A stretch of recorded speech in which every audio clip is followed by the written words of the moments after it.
Hammaga salom va nihoyatki men bu videoni olishni boshladim. Ura!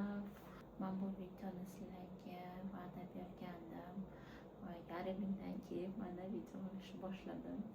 Bu bo'lgan voqeaga уже 1 yildan oshib ketdi. Videomizda men qanaqa tug'ilganim haqida bo'ladi. Bolam 1 yoshdan oshgan. Hech video olishga yetib bormayotgandim. Mana 1 yildan keyin men Xudo xolasa tez montaj qilib qo'yaman deb niyat qilaman. Hozir ko'rishingiz mumkin, uyimda emasman, chunki uyimda ololmayotgandim. Bolam uxlayotganda turg'izib olmaydi.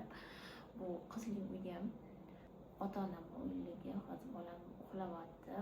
O'zimni qizli xonamga kirib video olishni boshladim. Bu meni tug'ilganim haqida hikoya bo'ladi. Qanaqa qilib men tug'dim, radomda necha kun yotdim, nimalar bo'lgani haqida aytib beraman. Mana bloknotimga yozib qo'yganman, tezda gapirib beraman deb o'ylayman, chunki katta narsalar bo'lgan, ko'p narsalar bo'lgan, esimda bor, lekin detallari baribir esdan chiqib ketadi. 1 yil oldin chunki bo'lgan, lekin hozir mana eslasam, как будто kecha bo'lgandek bo'lyapti. Sizlarni ham kuttirmasdan boshlaymiz. 2026-yil, o'tgan yil 2025-yil men o'g'il farzand tug'gan edim, iyun oyida. Bu videoni birinchi qismini ko'rgan bo'lsangiz, u yerda aytib bergandim meni homilam qanaqa kechganini, menda patologiyalar bo'lgan, pielonefrit, xolestas, beremenных degan o'sha videomda aytib ketganman nima bo'lgan, qanaqa больницаga tushganman, больницada nimalar bo'lgan haqida. Ko'rmagan bo'lsangiz, albatta birinchi qismini ko'ring, qiziqarli va homilador bo'lsangiz sizga foydali ham bo'lishi mumkin. Bu qismda esa men radomda qanaqa kunlarim o'tgani haqida aytib beraman. Qanaqa tug'ganman, tug'ganimdan keyin nimalar bo'lgan, qachon выписка bo'lganman, shu detallarni aytib beraman. O'tgan yili 13-iyun kuni men gospitalizatsiya bo'lganman, chunki undan oldin har hafta analiz topshirardim xolestas bo'lganim uchun. 13-iyungacha yana sekin meni analizlarim yomonlashishni boshlagan. Doktorga telefon qilganman, ular aytganlar kelavergin deb. 13-iyunda men 39 hafta-yu 3-4 kun bo'lgan homilam. Уже donosheniya srok bo'lgan, tug'sam bemalol bo'ladi. Ertalabdan erimlar bilan больницаga borganmiz. Meni u yoqdagilar olib qolgan, hamma narsamni olib больницаga kirib ketganman. Men Centr akusharstva va ginekologiyada tug'ganman. U yerda undan oldin 2 marta 2 haftadan yotib chiqqandim homilador paytimda. Men qanaqa xayol bilan borganman? Mana 1-2 kun kutaman. Больницада dard kelishi, dard kelmasa chaqirishadi dardimni deb. Borishim bilan dokumentlarni to'ldirganmiz erimlar bilan. Keyin meni patologiya beremenlikga olib kirib ketishgan. O'sha aprelda yotgan palatamga yana yotqizib qo'yishgan. O'sha doktorlar bo'lishgan. Hammalarga o'sha tanishadi. Meni medpersonalim o'sha taniydi. Qornim katta bo'lib kirganman. Bo'ldi, tug'ishga keldim deb. Patologiyada bo'lganman 2-3 kun. Nimalar qilishgan? Birinchidan bu kutishgan, dardim kelishini, keyin yana kapelnitsa qilishni boshlashgan jigarim uchun. U paytda pochkam ham shamollashni yana boshlagan, pielonefritim yana qo'zg'ashni boshlagan, xolestasim уже qo'zg'ab bo'lgan. U yoqda patologiyada palatniy vrach bo'ladi va dejurniy vrachlar bo'ladi. Palatniy vrach bu sizni eng qaraydigan vrachingiz. Har kuni kelib qaraydi, nima bo'lyapti, sizni istoriyangizni полностью tekshirib yuradigan doktor. Dejurniy vrach u zamena qiladi, almashadi. Kech payt ular ko'pincha bo'lishadi. Dejurniy vrach va oddiy kuni dejurniy vrach qoladi har doim. Va dejurniy vrach har doim har xil bo'ladi. A palatniy vrach u bitta doktor. Payshanba bo'lganman, juma bo'lganman, shanba kuni bo'lganman va juma, shanba o'zimni tug'diradigan akushar ginekologimdan o'sha so'rashib boshlaganman, qachon meni chaqirishadi dardimni deb. Chunki dard kelmayapti. Ular meni aldab yana sal 1 kun kutinglar, yana 1 kun kutinglar deb seshanba kungacha olib borishgan. Seshanba kuni bu 17-iyun bo'lgan. 4 kun sahraniyada yotganman. Просто kapelnitsa olib уже yuragim ham siqilib ketgan. Bilaman, уже точно tug'ishimni.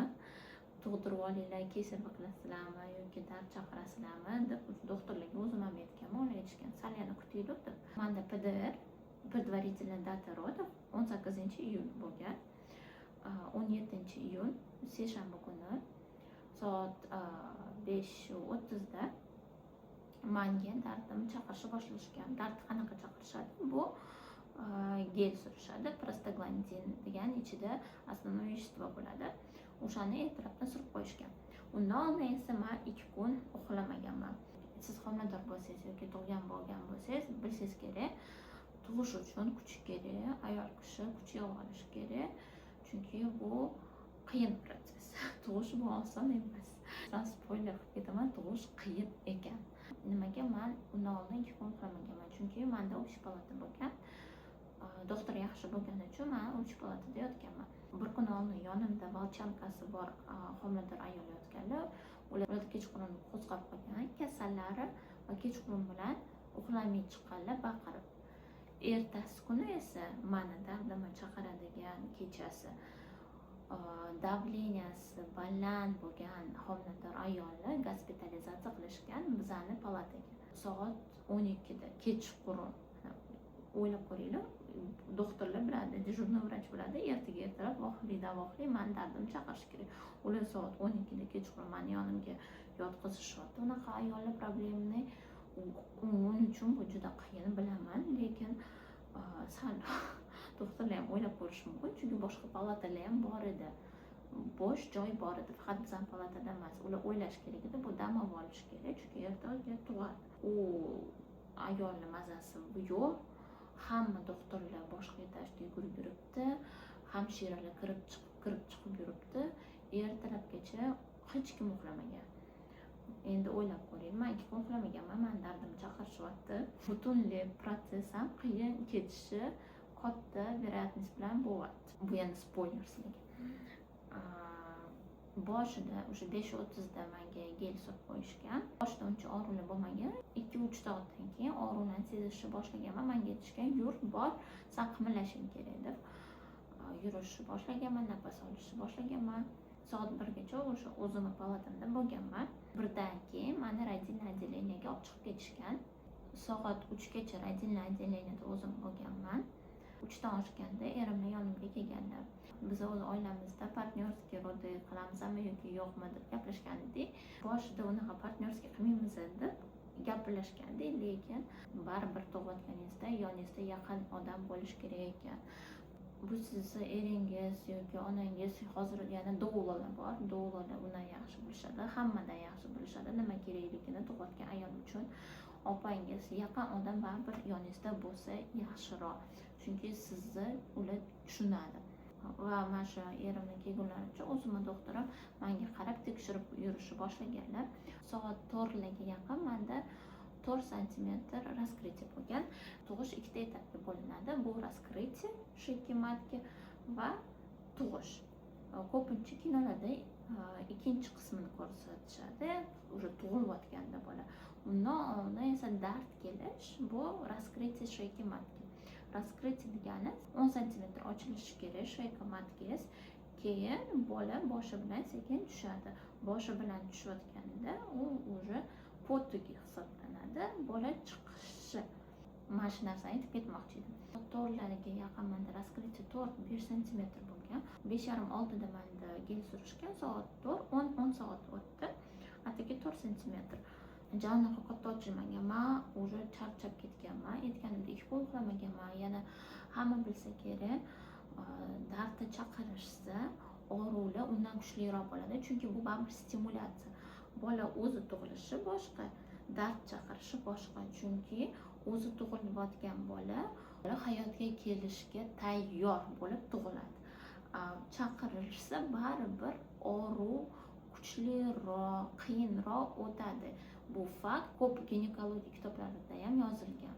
Bu narsa aytganimdek doktorim menga qarab yurganlar har 1-1,5 soat raskritiyani tekshirib, raskritiyani perchatka taqib, uni tekshirishadi necha santimetrligini. Ko'pincha bizda deylar barmoqga qarab aytishadi, 2 barmoq, 3 barmoq, barmoqlarni men tushunmayman, men imенно santimetrda aytib ketaman. Va yana rus o'zbek tilida video ketib qolyapti, chunki menga qiyin faqat o'zbekcha gapirishi. Chunki ko'p so'zlarni bilmayman, terminologiya bor va o'zim ham ko'pincha rus tilini ishlatganim uchun o'zbek tilida to'liq chiroyli video ololmayman, lekin harakat qilyapman sizlar uchun. Iltimos sizlardan bitta like, podpiska va kommentariy va yana tug'adigan o'rtog'ingiz, tanishingiz bo'lsa bu videoni yuborib qo'ying. Soat 4:30da yana doktorim tekshirganlar, raskritiyamni va o'shanda menda puzir yorilib ketgan tekshirganlarida va suvim oqishi boshlagan. Soat 4:30da suvim oqishi boshlagan. Bu degani hozir yana dardim kuchlilashib ketaveradi. Ayol kishi tug'ayotganda to'g'ri nafas olish kerak deyishadi. Bu yordam beradi. Orqa esa massaj qilishsa yordam beradi. Yana katta koptok bor, futbol deyiladi. O'sha futbolda men o'tirganman, menga o'sha yordam bergan. Bunda quchoqlab u yoqdan bu yoqqa qilganman, orqamni erimni silab turganlar. Tug'ayotganimda rasmlarim uncha chiroyli bo'lmagan, chunki oyoqdan bintlar qilib qo'yishgan, keyin meni ustimga o'sha palatada yotgan sorochkani kiygizib qo'yishgan. O'z mazamam yo'q, kuchimam yo'q, tug'ayotganingizda o'z hech nima yoqmaydi-ham. Da ichingizdan целый bola chiqyapti. Soat kechki 8:30gacha qanaqadir o'zim chidaganman. Keyin o'sha doktorimga aytganman, iltimos epiduralka qilaylik. Undan oldin ham aytganman, doktorim aytganlar, yana ozgina chidab ko'r, yana ozgina chidab ko'r deb aldab soat 8:30gacha olib borganlar. Meni kuchim yo'q, tug'ishga kuch kerak, dardimga kuchim ketib qoldi hammasi va doktorlar gaplashib, xo'p deyishgan. Epiduralni anesteziya qilish uchun soat 9ga yaqin menga epiduralni anesteziya qilishadi belimga. Ko'pchilikda savol bor. Epiduralni anesteziyani ninasi mana shunday kattagina bo'ladi. Razmerini точно aytolmayman, lekin katta, rasmlarda ham ko'rishingiz mumkin. Qo'yib ketaman ekraniga. Og'riydimi deb so'rashadi. Sizlarni xursand qilaman. Вообще og'riq sezmaysiz.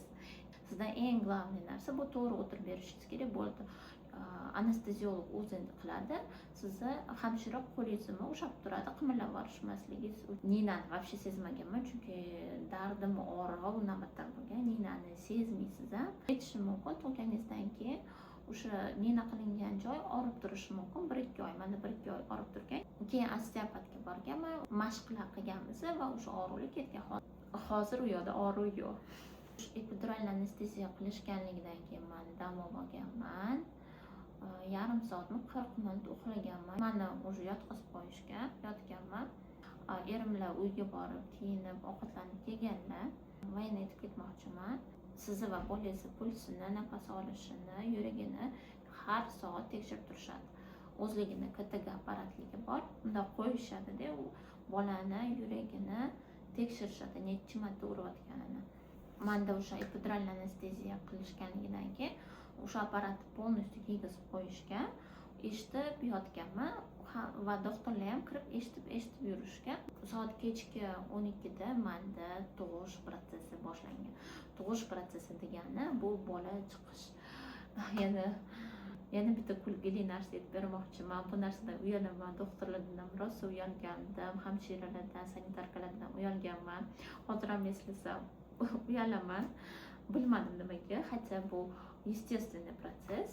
Uxlayotganingizda moment bo'ladi, sizni tualetga borgingiz keladigan moment va siz o'zingizni kishishnikingizni kontrol qila olmaysiz. Va men o'sha kontrol qila olmayotgan paytlarim shunaqa uyalib ketganman. Doktorlardan, hamshiralardan, sanitarkalardan uzr so'rab, o'zi tug'ilgan ayol zo'rg'a yotibdi. Yana har xil biologik narsalar ichimdan chiqayotgani uchun uzr so'raganman. Uzr, kontrol qila olmayman deb.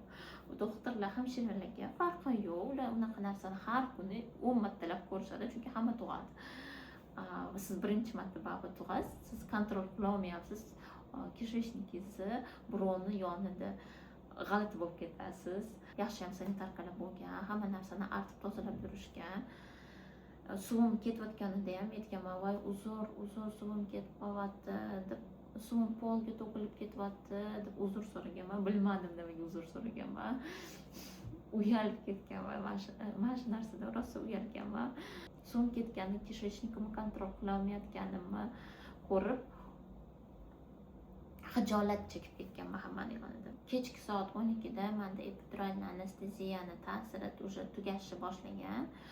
Videom o'chib qolibdi, yaxshi ham ko'rib qoldim. Shuncha narsa aytib berdim, yana boshdan aytib berishim kerak. Shu men tug'ishimga 3 soat kerak bo'lgan. bolamni boshi siqilib qolgan. Bolani boshi siqilib qolgani uchun unda kislorodniy голодание boshlangan. Soat 3:15da mani o'g'lim tug'ilgan.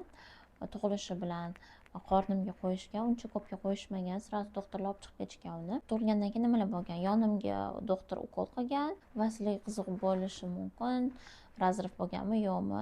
Ha, bo'lgan. O'sha razriflarni tikayotganda bolamni qo'yib turishgan. U razriflarni 10-15 minut tikishadi, lekin og'riq sezganman, chunki charchab ketgan edim va уже hech nima yoqmayotgan bo'lgan. Neonatolog, pediatr va детский hamshira kelib bolamga qarab, uni adasini yoniga olib chiqishgan. Adasi bilan ham ko'p bo'lmagan, 10 minutcha bo'lgan va uni детский отделениyaga olib chiqib ketishgan tezda. Va manda esa undan keyin hamshira va akusher kelib, san siyishing kerak deyishgan. Tug'ilganimdan keyin menda вообще kuchim bo'lmagan, qimirlolmaganman.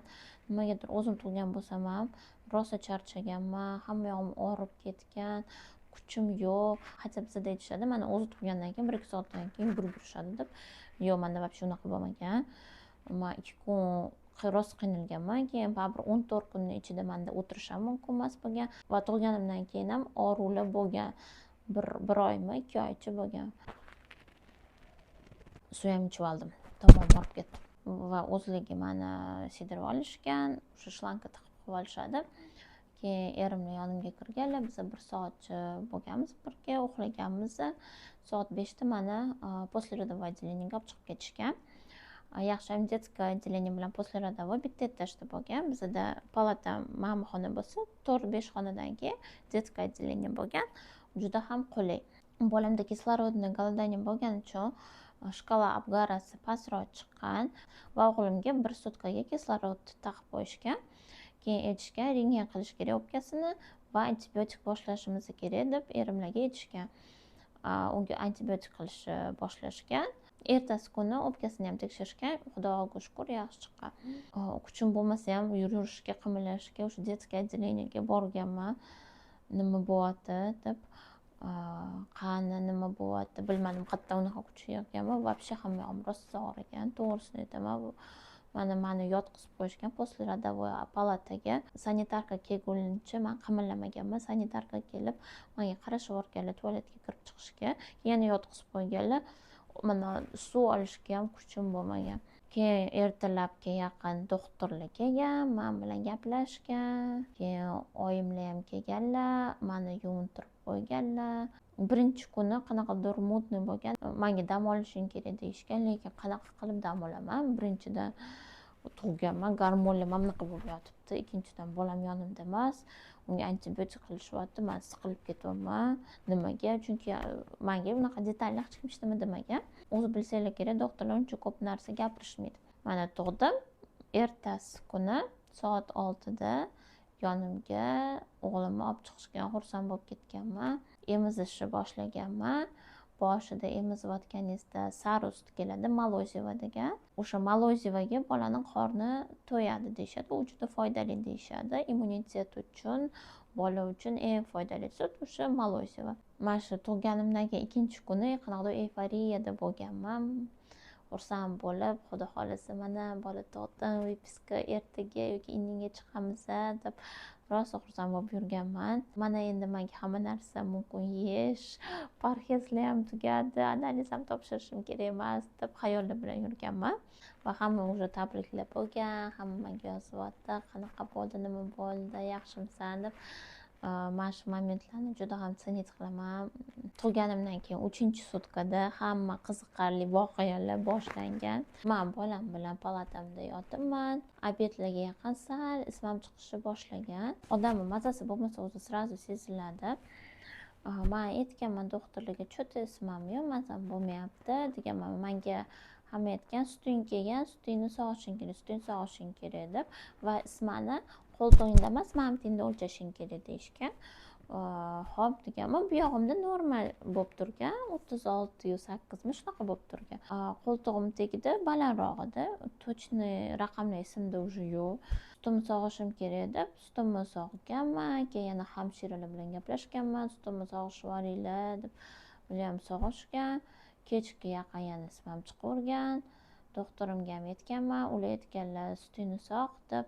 Keyin nimadan man sezganman, tualetga borganimda резкий hidli sidu bo'lgan. Manda bu narsa pochkam og'riyotganda, pochkam kasal bo'lganda shunaqa bo'lardi. Yana o'sha shunga o'xshash hid bo'lgan. 3-sutka tugayapti. Kechqurun manda boshlangan putешествие. Putешествие deganimda temperaturam резко chiqib ketgan. O'sha kuni bolam yig'lashni rosa boshlagan. Mani mazam bo'lmayapti, temperaturam chiqyapti, yana ichim rosa ketgan. Tualetga rosa yugurganman, endi tozalab chiqaman. Bolamni endi emizaman desam, yana tualetga, yana yugurib, yana tualetga, mana shunaqa bo'lgan. Butun kechqurun soat 5largacha yana temperaturam bor. Temperaturam bilan mana shunaqa yugurib yurganman palatamni ichida uxlamasdan. Oxiri o'zim yig'lab yuborganman. Soat 5da detskiyga chiqqanman. Zo'rg'a kuchim yo'q. Iltimos bolamga qarab turinglar, dam oling deb. O'sha payt temperaturamni o'lchaganimda 38,5 bo'lgan. Medpersonalga aytganman, "Cho'ta temperaturam bor" deb. Ular aytishgan, "Sutingizni sog'ing" deyishgan. Soat 8gacha prosta yotganman, uxlamaganman, temperaturam bor, mazam yo'q, oqarib, gezarib yotibman palatamda. Bolam haqida o'ylab, yana ichimda mana shunaqa yomon onaman. O'zi zo'rg'a yuribman, yana mazam ham bo'lmay qolyapti. O'zim evlamayapman, bolamni qanaqa evlayman deb o'zimni ichimda mana shu narsalar bo'lgan. Emotsionalniy moment. To'g'risini aytaman, bu narsalarni eslasam har safar yig'lab yuboray deyman. Как будто страшный сон это был.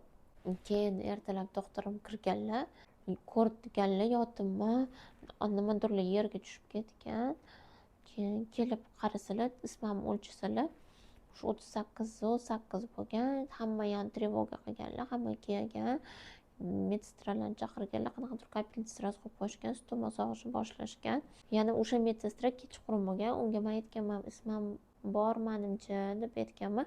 Sutimni sal sog'ishib yuborgandan keyin o'zingiz sog'asiz deb chiqib ketgan. Men sразу aytaman, hammasiga rahmat. Hamma o'sha medsestra boshqalarni rozi qilib chiqib ketganmiz. Unaqaman, kelinglar, men qaranglar, mana yotibman degan qilmaganman. Nimagadir именно medpersonalni отношенияsi shunaqa bo'lgan. После родовое отделениеda menga hamma ham emas, lekin bilmadim, balki menga shunaqalar tushib qolgandir. Bu ham bir-ikkita medsestralar rosa yaxshi bo'lishgan, menga rosa yoqishgan. Lekin ko'pchiligi после родовойda отношенияsi mana kimga qarab, keyin отношенияsi mana doktoringizga qarab. Ularga doktor aytsa o'shanda qilishadi. Siz o'zingiz so'rasangiz, sizga bu серьезный olishmaydi. 10 marta chaqirish kerak, kirishmaydi. Qiyin взаимоотношения bo'lgan medpersonal bilan после родовойda. Eng zo'r medpersonal именно сохранениеda bo'lgan. U yoqda medsestralarga men qoyil qolganman, yaxshi ayollar, hammaligi zo'r bo'lishgan. После родовойda medpersonal menga вообще yoqmagan. Temperaturamni kapelnitsalar qilishni boshlashgan, sutlarimni sog'ishni boshlashgan. Bolang yoki detskiyda bo'ladi, yoki kimdir kelib qarab tursin deyishgan. Oyimlarga telefon qilganman, oyi qarab turing o'zingiz deb, chunki men ko'rganman u yoqda detskiyda medsestralarning ham отношенияsi. Bola ko'p, shuncha bola qara olmaydi, tushunish mumkin. Baribir o'zingizni bolangizga, yaqinlaringizdagi yoki o'zingizdagi hech kim qaramaydi. Oyimlarga telefon qilganman, oyi qarab turing deb, bolamga o'zlari qaraganlar. Shu kuni menda mazam voобще bo'lmagan, temperaturam tushmagan, hamma analizlar olishni boshlashgan, qanaqadir tekshirishgan, o'zinglar qilishgan. Tug'ilgandan keyin temperatura chiqish bu yomon. Birinchi bo'lib ko'krakni tekshirishadi, sutni sog'ish kerak deyishadi. Ikkinchi bo'lib sizni matkangizni tekshirishadi. Chunki matkada ham problema bo'lib qolishi mumkin tug'ilgandan keyin bola. Mana shu ikkita narsani rosa tekshirishgan, qonni olishgan. Keyin yana meni отравление bo'lib qolgan deb o'ylashgan, chunki aytganman, men tualetga yuguryapman deb. Juda 8-9 marta. Hamma hayron, bu отравлениеmi, nima bo'lyapti, hech kim tushunmagan. Chunki meni istoriyam katta, men yana aytib beraman doktorlarga mana shunaqa bo'lganman deb. Bu doktorlar patsientni gapini uncha eshitib o'tirmaydi. Bilmadim nimaga, bizda unaqa серьезно eshitishmaydi. Birinchidan patsientligi ko'p, ikkinchidan patsient o'zi kasal, u hozir nimaga gapirib bera oladi, nima tushuntirib berishi mumkin degan ham bo'lishi mumkin. Menga aytishgan, bo'lmasa ishlamaymisan, faqat qaynatilgan guruch mashqullaysan, suv ko'p ichish, navbat choy, suxar ye, bo'ldi. Boshqa hech nima yeyish mumkin emas deyishgan. O'zi hech nima ham tomog'imdan o'tmagan. Mana shu 2-3 kun mana shunaqa ovqat yeganman. Ranglarim gezarib, yana voy rosa kapelnitsa qo'yishgan. Kechki soat 9-10da temperaturam 40 bo'lib ketgan. Hamma qo'rqib ketgan, hamma yugurib kelgan. Reanimatsiya deylar ham yugurib kelishgan. Keyin meni reanimatsiyaga olib chiqib ketishgan. Reanimatsiyada ham yana kapelnitsa, yana ukollar qilishgan. Kechqurun bilan men уже вообще tushunmayman nima bo'layotganini. 40 temperaturasi bo'lsa, уже вообще tushunmaysiz nima bo'lyapti, nima qo'yyapti. Menga yana aytishyapti, sen tualetga borishing kerak, davay chiqarishing kerak siydugini deb. Suyolmayman yana. Keyin doktorlar o'zi qilgan, bir tog'ora suyuqlik ichimdan chiqqan. Shuncha chidab yurganman. Bilmadim nimaga unaqa bo'lgan. Reanimatsiyada ham temperaturam bo'lgan. U yoqda prosta kravatda yotganman 2 kun. Temperaturam chiqsa dorimni qilishardi. Soatga qarab yotardim. Oyimlar o'g'limga qarab turganlar palatada poslerodavoy. Keyin o'g'limni olib chiqardilar har 2 soat emizishga, emizib berardim. Reanimatsiyada qimillash mumkin emas, xonadan ham chiqish mumkin emas. Tualetga ham bormaganman, chunki menga shlang tiqib qo'yishgan. O'sha almashtirib turishgan. O'zi hamshiralar hamma narsani. 2 kun reanimatsiyada yotganimdan keyin уже temperaturam stabilniylashgandan keyin men poslerodavoy palatamga yuborishgan. 23-iyunda oyim ham ketganlar. 13-iyun kuni borganman больницаga tug'ishga. 23-iyun kuni ham hali ham больницadaman. Sekin yana o'zimga kelishni boshlaganman. Bolamga ham o'zim qarashni boshlaganman. Oyimlar komandirovkaga shu kuni ketganlar. Niyat bilan yotganman, xudo xolasa chiqib ketaylik bu больницаdan deb. Erimlar ham rosa kelib turardilar, qarab turardilar. Vaqt o'tib, yo'q gepatolog vrach bilan gaplashganimdan keyin u aytgan, bu seni jigaring emas deb. Bu отравление bo'lmagansan sen, bu pochking degan. Meni o'zi opamlar ham doktorlar, ular ham aytganlar, bu seni pochking deb. Sразу o'sha temperaturam chiqqanda reanimatsiyada yotganimda antibiotik qilishni boshlashganda yana nimagadir boshqa doktorlar har xil diagnozlar qo'yishgan. Eng главныйsi tuzatib berishgan, xudoga shukr. Chunki bunaqa ichib ketib temperatura tushmasa, bu qonni пораженияsi. Bu degani sepsis. Sepsis bu yomon kasallik. Yozib ketaman nimaligini. Xudo asrab qolgan. Nimagadir bu narsani eslasam, mana shu qo'rqib ketaman, g'alati bo'lib ketaman. Xudoga shukr, hamma narsa yaxshi. 3 kun yana palatamda yotganman. Doktorlar menga dorimni qilishgan. Bolam bilan birga o'sha 3 kun o'sha oddiy hayot bilan poslerodavoy palatada yotganmiz. 26-iyun kuni выписка bo'lib chiqib ketganmiz. Men ishonmaganman. Men shunaqa xursand bo'lganman. Ura, больницаdan uyimga ketyapman bolam bilan deb. Baxtli bo'lib chiqib ketganmiz. Rosa xursand bo'lib, bizani uyda oyijonim kutib olganlar, sho'rvalar qilib, mazza bo'lgan. Qaynopamlar kelganlar, o'zim opam, adamlar kelib ko'rib ketishgan. Mazza bo'lgan, rosa xursand bo'lganmiz. Больницада ham o'sha yotganimda oxirgiga yaqin doktorlar ham kelib aytardi, bo'ldi, chiqasanmi yoki shu yerda qolaverammi deb kesatib gapirishgan. Sal yumor bilan da chiqqim kelyapti deb aytganman. Почти 2 hafta tug'ish protsessi menda bo'lgan. Aytganimdek tug'ishim ham menda allambalo bo'lgan. Unaqa borib shunday tug'ib tashlamaganman. Qiyinchilik bilan bo'lgan. Xudoga shukr deyman, hamma sog' salomat. Bu meni tug'ish hikoyam edi. Hamma narsani detallari bilan aytib berdim. Bu videoni ayol kishilar ko'radi deb hamma narsani aytib berdim. Ko'p detal aytib bo'lsam uzr so'rayman. Sizlarga foydali bo'ldi deb o'ylayman bu video. Siz hozir homilador bo'lsangiz yoki yaqinda tug'adigan bo'lsangiz, bu videoni ko'rib qo'rqib ketmang. Ko'pchilik yaxshi eson-omon tug'ib oladi. Homilangiz yaxshi o'tgan bo'lsa, tug'ish ham oson bo'ladi. Hatto aytishadi, homila boshqa, tug'ish boshqa deyishadi. Lekin men o'ylayman, bu baribir homiladorlik yaxshi o'tgan bo'lsa, tug'ish ham eson-omon o'tib ketadi ko'pchilikda. Hammani o'zini hikoyasi bo'ladi. Menda shunaqa bo'lgan tug'ishim, har xil sarguzashtlar bilan, lekin baribir bu narsa menda yaxshilik bilan assotsiatsiya qilinadi, chunki meni o'g'lim tug'ilgan. Shuning uchun faqat yaxshi narsa haqida o'ylanglar. Sizdan esa bitta layk va podpiska va izohda yozib ketinglar, iltimos, qanaqasida tug'ilgansizlar. Men hamma hikoyani o'qiyman, sizlarga feedback yozaman. Menga bu juda ham qiziqarli. Ko'rganingiz uchun rahmat kattakon, hammaga xayr. Aytgancha, menda yana bitta ideya bor. Bir ikkita video olaymi shu formatda yoki yo'qmi? Menda ikkita tema bor. Bu emizish haqida va men qanaqa qilib bolamni katta qilayotganim haqida. Bu temalar sizga qiziq bo'lsa, albatta izohda yozib ketinglar. Xayr.